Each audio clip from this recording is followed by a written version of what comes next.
Assalamualaikum warahmatullahi wabarakatuh. Sahabat Aurelia Story yang dirahmati Allah, mari bersama-sama kita awali kisah ini dengan mengucapkan sholawat kepada baginda Nabi Muhammad Shallallahu Alaihi Wasallam. Bayangkan jika tubuhmu yang lelah hanya dianggap pemuas nafsu, dan pernikahanmu hanyalah kedok demi menutupi aib keluarga kaya namun justru menjadi korban perasaan dan syahwat anak majikannya sendiri. Jangan lupa untuk subscribe channel Aurelia Story, agar kalian tak tertinggal kisah-kisah nyata penuh hikmah dan pelajaran hidup dari berbagai penjuru dunia. Pernahkah kalian membayangkan bagaimana nasib seorang janda muda yang nekat bekerja ke negeri orang demi menyambung hidup?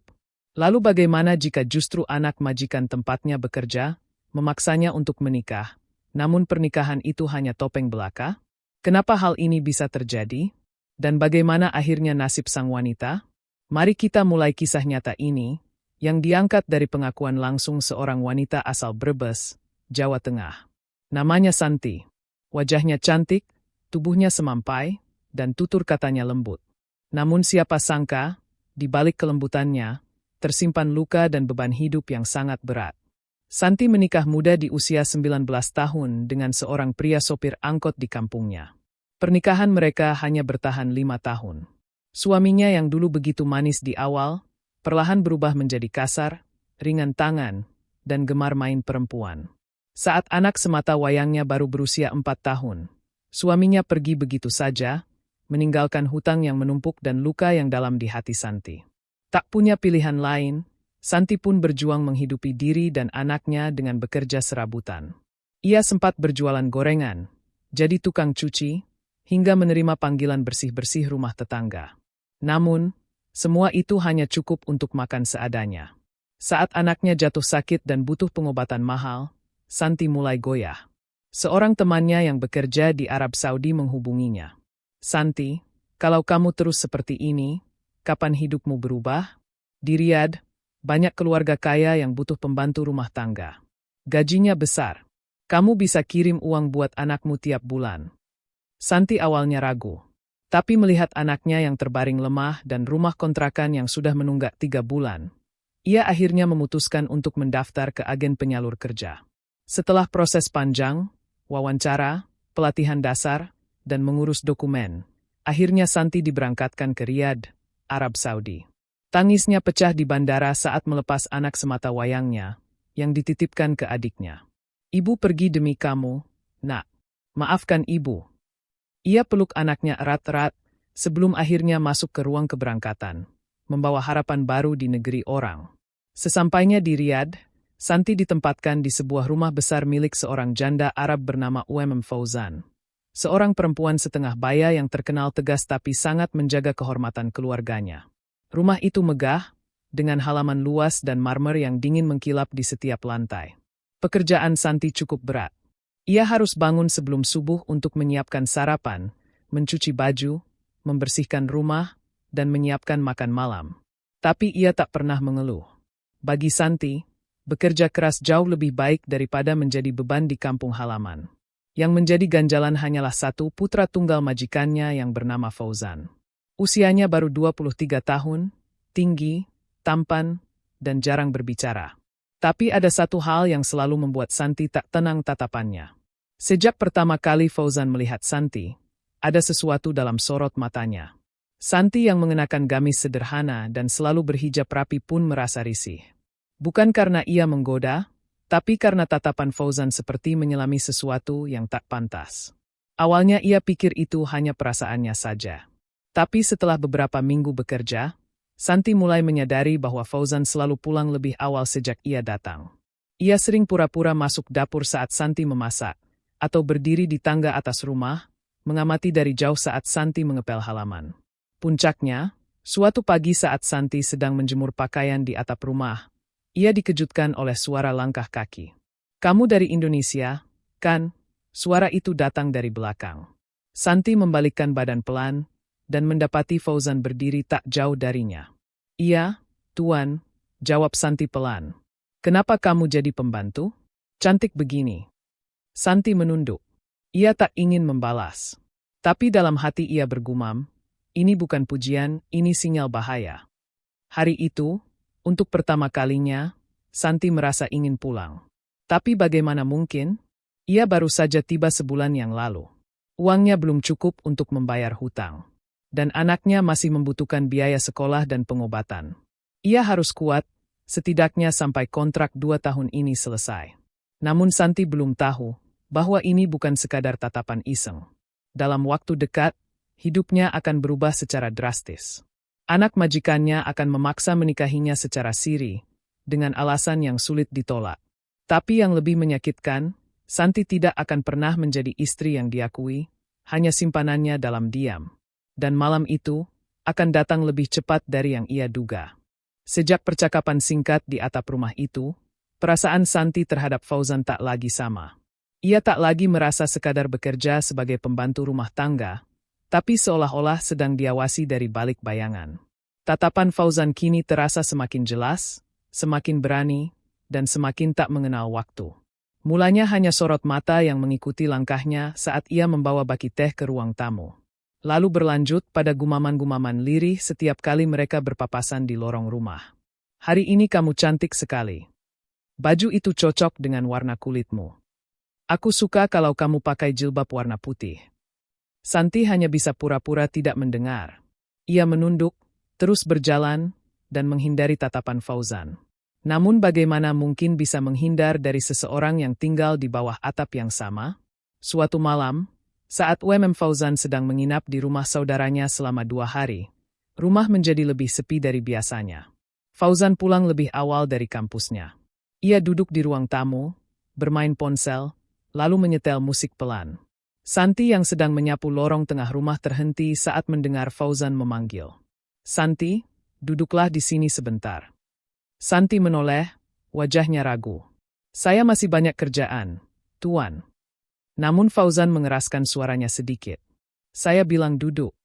Dengan hati yang berdegup, Santi mendekat, lalu duduk di ujung sofa yang jauh dari Fauzan. Ia berusaha menenangkan diri, tapi Fauzan malah melangkah mendekat. Ia menatap Santi lekat-lekat, membuat perempuan itu merasa tak nyaman. Kenapa kamu tidak menikah lagi? Tanya Fauzan tiba-tiba. Santi menelan ludah. Saya tidak butuh laki-laki, Tuan. Hidup saya sekarang hanya untuk anak saya. Fauzan tersenyum sinis. Tapi tubuhmu tidak bisa berbohong. Kata-kata itu menusuk seperti belati. Santi berdiri spontan, lalu buru-buru masuk ke kamar kecil di dekat dapur. Di dalam, ia menangis dalam diam. Bukan hanya karena takut, tapi juga karena ia merasa seperti kehilangan harga dirinya. Keesokan harinya, Santi mencoba bicara pada Fauzan lewat telepon. Ia ingin dipindahkan ke rumah lain atau setidaknya diberi waktu istirahat. Namun Fauzan menjawab dingin. Kamu hanya membesar-besarkan. Fauzan itu anak baik. Kalau kamu kerja yang benar, tidak akan terjadi apa-apa. Santi terdiam. Ia sadar, ia tidak punya siapa-siapa di sini. Tak ada yang akan membelanya. Bahkan agennya di Indonesia pun tak bisa banyak membantu karena ia masih dalam kontrak kerja resmi. Hari-hari selanjutnya terasa semakin mencekam. Fauzan kini mulai mengganggu Santi secara terang-terangan. Ia pernah masuk dapur tanpa alas kaki, mendekat ke arah Santi yang sedang mengiris bawang. Tanganku luka, kamu bisa bantu obati. Santi mundur, menjauh. Saya bukan perawat, Tuan. Saya hanya pembantu. Tapi kamu bisa jadi apa saja kalau aku mau. Ucapan itu membuat Santi mulai takut tinggal di rumah itu. Ia mulai tidur dengan baju panjang dan mengunci pintu kamarnya dari dalam. Namun, malam itu, sekitar pukul 11, seseorang mengetuk pintu kamarnya dengan pelan. Tok, tok, tok. Santi menahan napas. Santi, buka. Ini aku, Fauzan. Ia tak menjawab.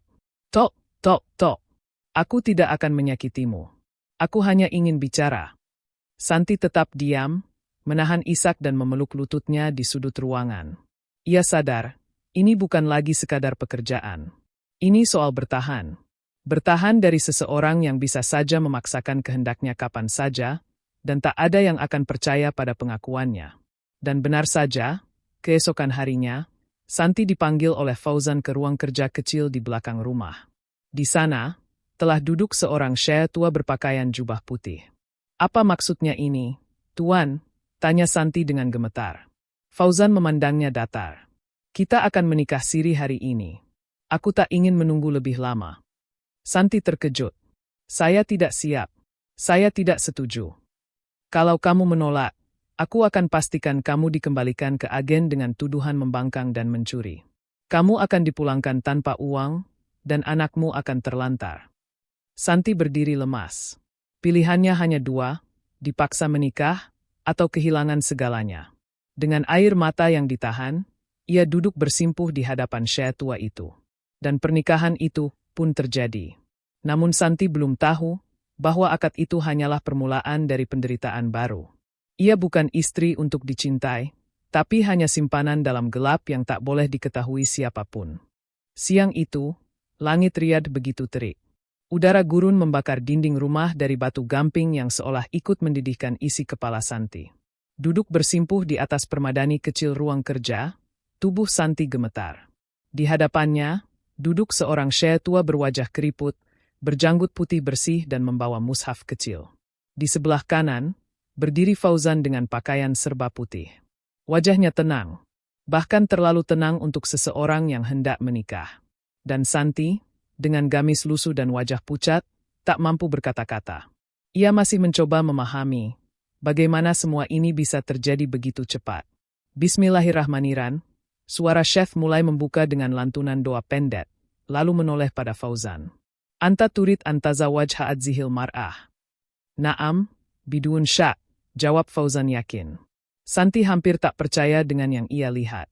Tidak ada restu dari sang ibu. Tidak ada wali dari pihaknya. Bahkan tidak ada saksi dari teman atau kerabat. Hanya dua orang lelaki itu dan dirinya. Ia ingin bangkit dan pergi. Tapi suara Fauzan sebelumnya masih terngiang di telinganya.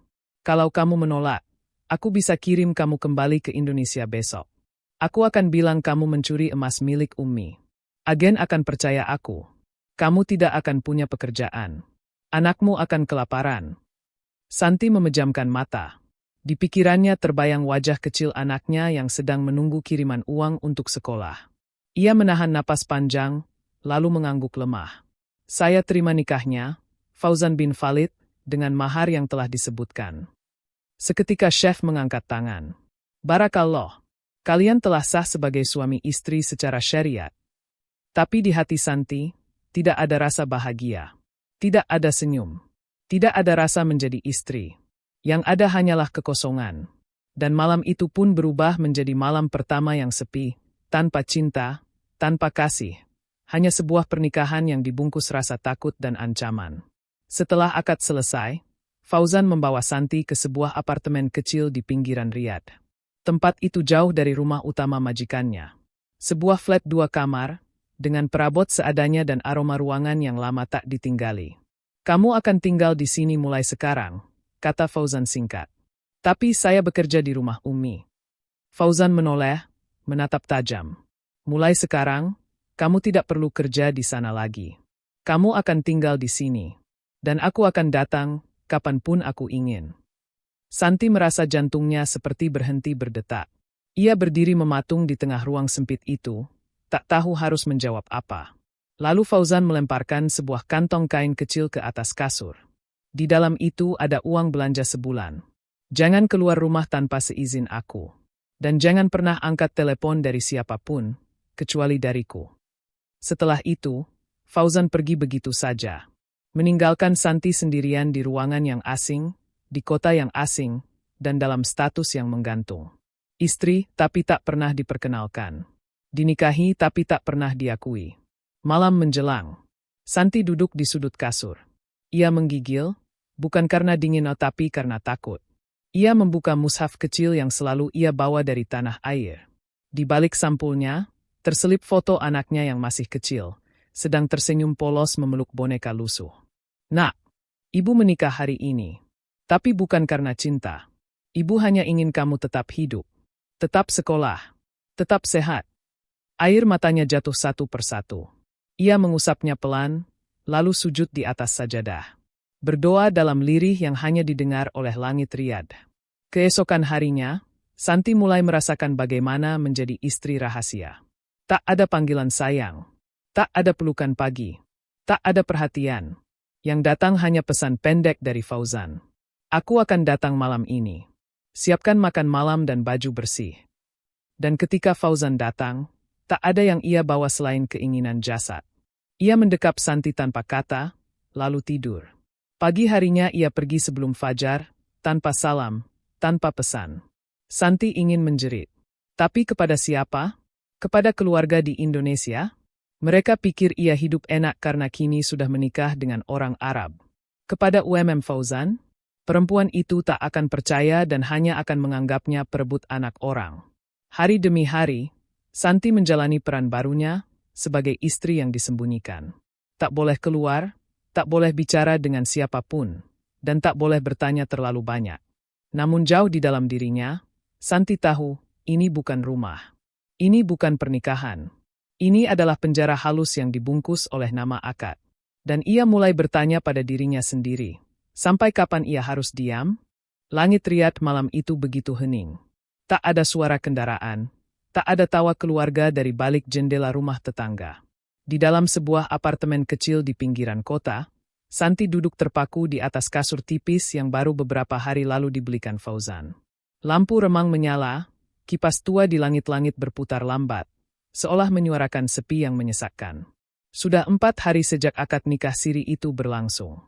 Dan malam ini, Fauzan akhirnya datang lagi. Ia masuk ke apartemen dengan langkah cepat, membawa kantong belanja berisi makanan dan sebungkus parfum pria. Wajahnya tampak lelah, tapi matanya tetap menatap Santi dengan sorot yang sulit dibaca. Aku lapar. Panaskan makanannya. Santi segera beranjak ke dapur kecil, memanaskan nasi dan lauk seadanya. Tangannya gemetar saat menyendokkan sayur ke piring. Ia masih belum terbiasa melayani seseorang yang katanya suami, namun tak pernah menyentuh hatinya. Setelah makan malam selesai, Fauzan duduk di tepi ranjang dan membuka sandal. Ia menghela napas panjang lalu menoleh. Kamu tidak perlu takut. Aku tidak akan menyakitimu, asalkan kamu taat. Santi menunduk. Ia hanya menjawab lirih. Saya hanya ingin hidup tenang, Tuan. Fauzan tersenyum kecil. Berhenti memanggilku Tuan. Panggil aku dengan namaku. Kita suami istri sekarang, kan? Ucapan itu membuat dada Santi semakin sesak. Suami istri? Tapi di mana kehormatan yang ia janjikan? Di mana perlindungan? Di mana cinta? Malam itu, Fauzan tidur di ranjang yang sama dengannya untuk pertama kalinya. Tapi tak ada pelukan hangat seperti pengantin baru. Yang ada hanya keheningan panjang dan jarak batin yang semakin jauh. Santi tidur dengan mata terbuka, membelakangi Fauzan yang sudah terlelap. Ia menatap langit-langit, menghitung detik waktu, bertanya pada dirinya sendiri, apakah ini yang disebut kebahagiaan? Pagi harinya, Fauzan pergi tanpa sepatah kata. Hanya meninggalkan uang 100 rial di atas meja. Seolah-olah ia membayar untuk malam yang baru saja terjadi. Hari-hari setelahnya terasa semakin asing. Fauzan datang hanya 2 kali dalam seminggu. Dan setiap kedatangannya selalu di malam hari. Tak ada kabar, tak ada perhatian, hanya permintaan. Santi mulai merasa seperti bayangan. Tak diakui, tak dianggap, dan perlahan mulai kehilangan jati diri. Ia mencoba mengirim pesan pada temannya di Indonesia. Tapi pesan itu tak pernah dibalas. Barangkali karena ia tidak bisa berkata jujur, atau karena ia sendiri tak mampu menjelaskan kondisinya sekarang. Ia menulis di catatan kecil miliknya. Aku dinikahi, tapi bukan sebagai istri. Aku tinggal tapi seperti tahanan. Aku mencintai, hanya anakku di kampung. Semua ini kulakukan hanya demi dia. Di dalam apartemen kecil itu, Santi mulai mengisi hari-harinya dengan membaca Al-Quran dan menulis. Ia menulis setiap hari, tentang rasa sepi, tentang rindu, tentang malam yang terlalu panjang tanpa cahaya. Namun, suatu malam, Santi merasa tubuhnya lemas tak biasa. Ia muntah berkali-kali setelah makan. Tubuhnya menggigil dan kepalanya pusing. Ia takut. Dalam doanya, ia berbisik, "Ya Allah, jangan biarkan aku sakit di negeri orang. Kalau memang aku sedang Engkau uji, tolong beri aku kekuatan." 1 minggu kemudian, ia memberanikan diri pergi ke klinik kecil terdekat saat Fauzan sedang pergi ke luar negeri untuk urusan bisnis. Di sana, ia memeriksa diri diam-diam. Dan hasilnya membuatnya terdiam lama. Santi positif hamil. Air matanya jatuh satu persatu, namun bukan karena bahagia. Justru karena kebingungan dan rasa hancur. Ia tak tahu apakah ia harus bersyukur atau bersedih. Anak itu hadir dari sebuah pernikahan tanpa cinta, tanpa pengakuan, dan tanpa masa depan yang jelas. Ya Allah, aku mohon lindungi anak ini. Keesokan malamnya, Santi menunggu Fauzan datang. Ia ingin bicara, ingin memberitahu bahwa ia kini mengandung. Tapi yang datang bukan pelukan, bukan juga kabar gembira. Saat Fauzan membuka pintu, wajahnya terlihat marah. Kenapa kamu keluar rumah minggu lalu? Kamu tidak izin padaku. Saya cuma ke klinik. Jawab Santi pelan, berusaha tenang. Klinik? Buat apa? Saya hamil. Ucapan itu membuat ruang hening. Fauzan menatapnya lekat, namun bukan dengan bahagia. Wajahnya justru menegang, lalu perlahan berubah menjadi sinis. Kenapa kamu tidak hati-hati? Karena kita suami istri, jawab Santi berani. Fauzan tertawa sinis, lalu berkata pelan namun tajam. Iya, tapi hanya di atas kertas. Kamu pikir aku siap punya anak darimu. Dan malam itu, untuk pertama kalinya, Santi merasakan patah hati, yang lebih menyakitkan dari rasa takut. Sejak malam itu, semuanya berubah. Fauzan tak lagi datang seperti biasa. Pesan-pesan singkat yang dulu rutin masuk ke ponsel Santi kini berubah menjadi jeda panjang tanpa kabar. Santi merasa seperti sedang menggenggam pasir yang perlahan mengalir keluar dari sela-sela jemarinya.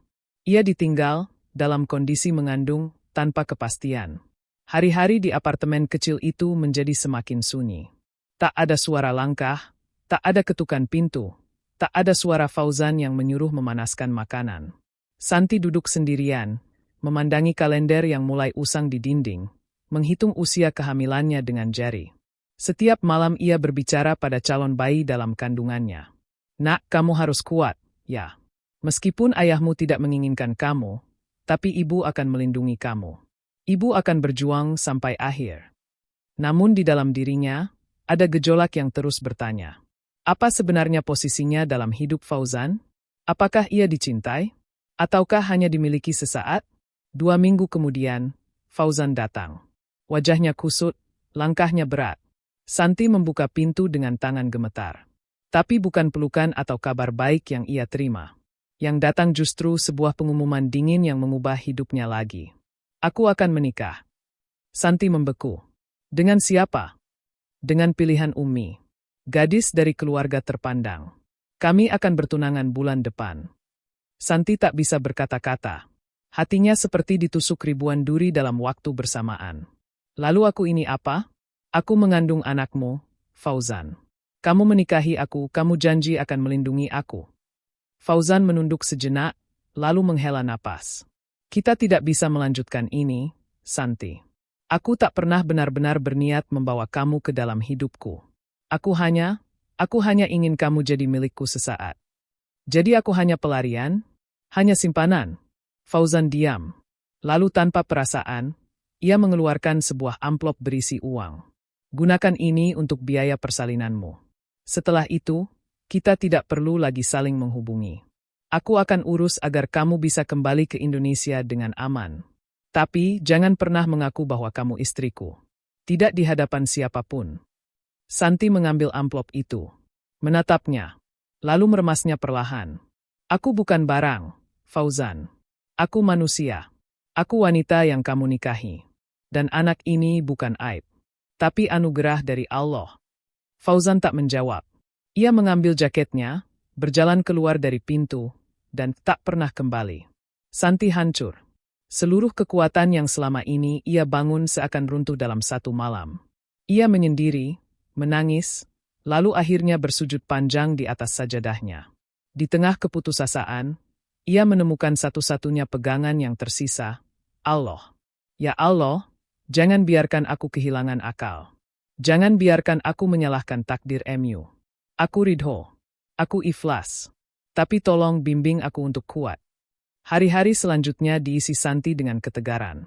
Ia tidak lagi mengharap pesan dari Fauzan. Ia mulai mencari pekerjaan baru secara diam-diam. Dengan sisa uang yang ia miliki, ia membeli bahan jahit dan mulai menerima permak pakaian dari tetangga apartemen. Meski dengan risiko tinggi karena statusnya di negeri orang tak lagi jelas. Perutnya membesar, tubuhnya semakin lelah. Tapi hatinya mulai tumbuh tabah. Ia tahu, anak dalam kandungannya tidak salah. Dan ia tidak akan membiarkan dirinya runtuh hanya karena seorang pria yang tak tahu tanggung jawab. Pada suatu malam, saat sedang menjahit baju di ruang tamu, ia berhenti sejenak. Pandangannya menerawang. Ia mengingat kembali kata-kata Fauzan. Aku hanya ingin kamu jadi milikku sesaat. Dan malam itu, untuk pertama kalinya, Santi berani menjawab dalam hati. Aku bukan untuk dimiliki sesaat. Aku untuk dihargai seumur hidup. Dan jika bukan oleh manusia, maka biarlah Allah yang menjadikanku mulia di matanya. Hari itu, matahari Riyadh bersinar terik. Di sela keheningan apartemen sempit yang kini jadi rumah Santi, terdengar suara ketukan pintu yang sangat keras. Tok! Tok! Tok! Suaranya tegas, bukan seperti ketukan tetangga yang biasanya datang menitipkan cucian. Santi yang sedang menyapu lantai langsung merasa gemetar. Dengan tubuh berat karena kandungan yang sudah memasuki bulan ke-7, ia berjalan pelan ke arah pintu dan membukanya perlahan. Di hadapannya berdiri Fauzan. Perempuan separuh baya itu mengenakan abaya hitam dan cadar tipis. Tatapannya tajam. Sorot matanya penuh kecurigaan dan amarah yang tak disembunyikan. Jadi ini tempatmu, Santi? Suaranya rendah, namun menekan. Santi terdiam. Tak tahu harus menjawab apa. Tak ada salam, tak ada basa-basi. Masuk, perintah Fauzan singkat. Ia melangkah masuk dan langsung memandang sekeliling ruangan yang penuh barang-barang bayi, baju hamil, dan catatan kecil berisi doa-doa yang tertempel di dinding. Kamu hamil? Tanyanya tajam. Santi menunduk. Iya, Bu, saya hamil. Dari siapa?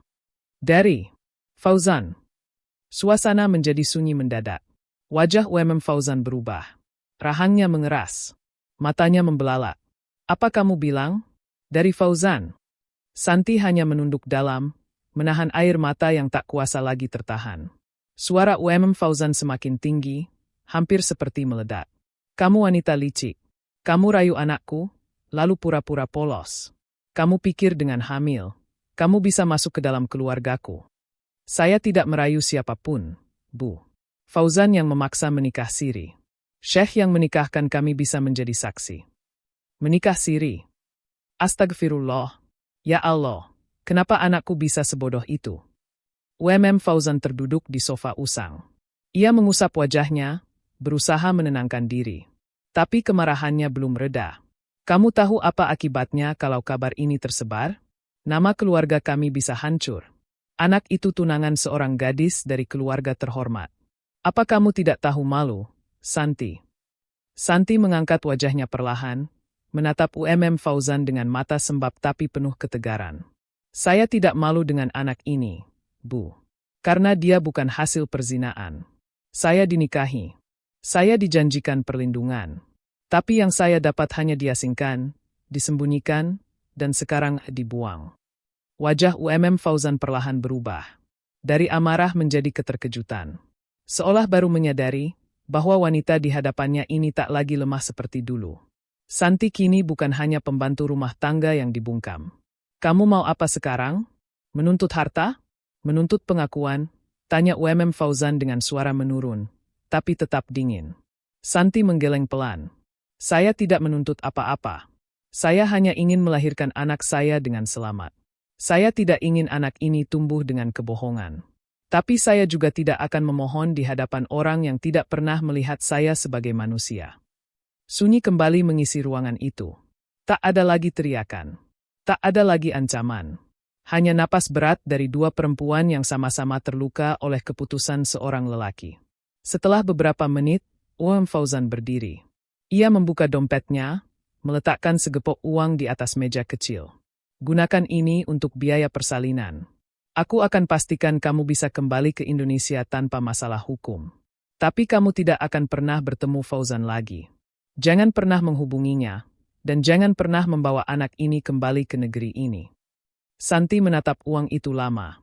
Lalu dengan tenang, ia berkata, saya akan kembali ke Indonesia, tapi bukan karena uang ibu. Saya akan kembali karena saya tidak ingin anak saya tumbuh dalam bayang-bayang orang-orang yang menganggap cinta itu bisa dibeli, dan perempuan bisa dipakai lalu ditinggalkan. Fauzan menarik napas panjang, lalu berjalan ke pintu tanpa sepatah kata lagi. Ia menutup pintu pelan, dan pergi, meninggalkan Santi sendirian dalam ruang sempit, tapi kini dengan hati yang mulai lapang. Malam itu, Santi menatap langit dari jendela kecil. Tangannya mengusap perutnya perlahan. Nak, kita akan pulang. Bukan dengan malu tapi dengan harga diri. Pagi itu, langit riar tertutup mendung tipis. Hembusan angin gurun tak lagi terasa panas. Suasana di apartemen Santi begitu sunyi, hanya suara detak jam tua di dinding yang terus berdetak, seolah menghitung waktu menuju kepergiannya dari negeri asing ini. Sesuai janji Fauzan, tiket kepulangan dan dokumen imigrasi telah dikirim melalui seorang sopir keluarga. Semua sudah diatur rapi. Tak ada perpisahan, tak ada pelukan, tak ada maaf. Hanya amplop coklat yang berisi paspor, tiket, dan uang kompensasi terakhir. Seolah-olah Santi tak pernah ada dalam hidup mereka. Di Bandara King Khalid, Santi berdiri sendiri. Perutnya sudah besar, usia kandungannya memasuki bulan ke-8.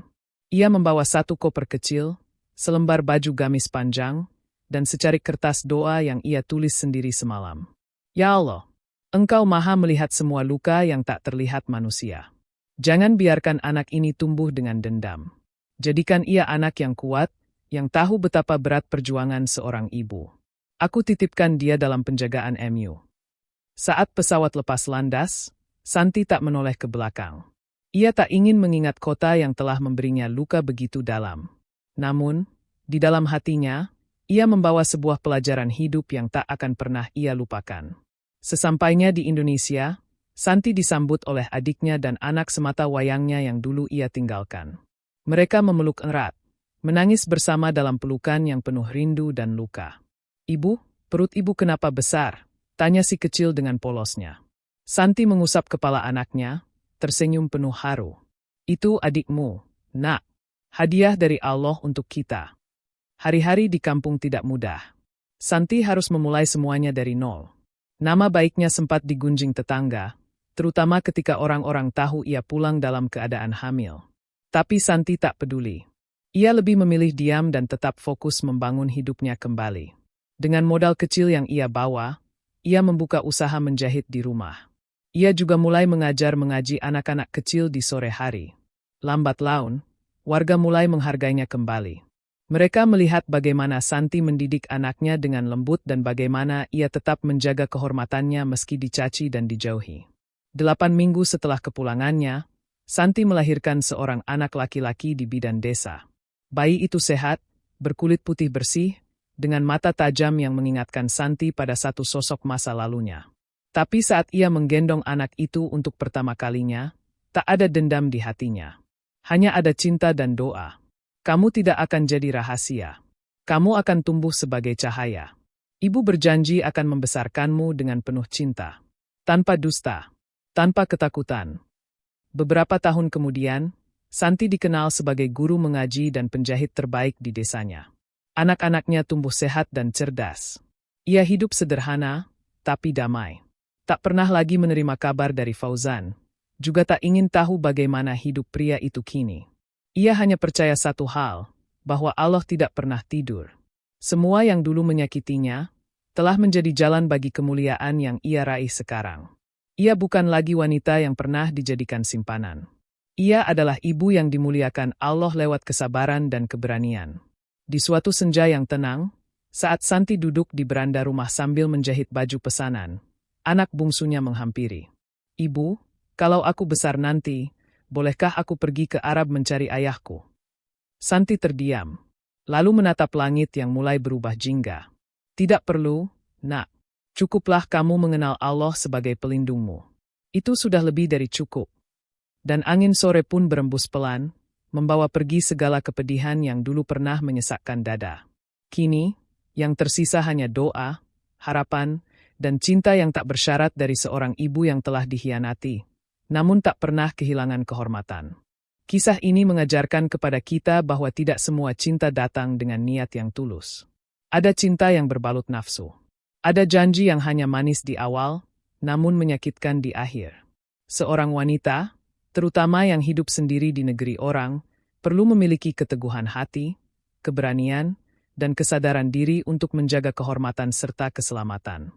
Santi telah membuktikan bahwa walaupun ia hanya dianggap sebagai bayang-bayang dalam hidup seseorang, namun Allah tak pernah membiarkannya sendiri. Ia bangkit, ia berjuang, dan ia membuktikan bahwa harga diri seorang perempuan tak bisa dibeli dengan janji atau uang. Sungguh, Allah Maha Adil. Dia tidak pernah tidur dari melihat siapa yang dizalimi dan siapa yang menzalimi. Dan ketika waktunya tiba, balasan akan datang dengan cara yang indah dan tak terduga. Semoga kisah ini bisa menjadi pelajaran bagi kita semua, terutama bagi para perempuan tangguh di luar sana. Jangan pernah menyerah hanya karena luka. Karena setiap luka, jika diserahkan kepada Allah, bisa berubah menjadi kekuatan. Terima kasih telah menyimak kisah nyata ini di Aurelia Story. Wassalamualaikum warahmatullahi wabarakatuh. Sahabat Aurelia Story yang dirahmati Allah. Jika kisah ini menyentuh hati kalian, jangan lupa untuk tekan tombol like, tinggalkan komentar, dan subscribe channel Aurelia Story sebagai bentuk dukungan agar kami terus semangat menghadirkan kisah nyata penuh pelajaran hidup dari berbagai penjuru dunia. Apakah kamu punya kisah nyata yang tak pernah kamu lupakan? Sebuah pengalaman hidup yang memilukan, penuh perjuangan, atau tak pernah kamu ceritakan ke siapapun? Kami membuka kesempatan bagi kamu yang ingin kisahnya diangkat menjadi cerita dramatis di channel ini. Kamu bisa kirim ceritamu ke kami dan akan kami ganti dengan gift senilai Rp350.000 untuk setiap kisah yang kami angkat ke dalam naskah YouTube. Tulis kisahmu dengan jujur dan jelas, lalu kirim melalui kontak yang tersedia di deskripsi video ini. Identitas bisa disamarkan jika kamu menginginkan privasi. Jangan ragu untuk berbagi, karena kisahmu bisa jadi inspirasi bagi ribuan orang di luar sana.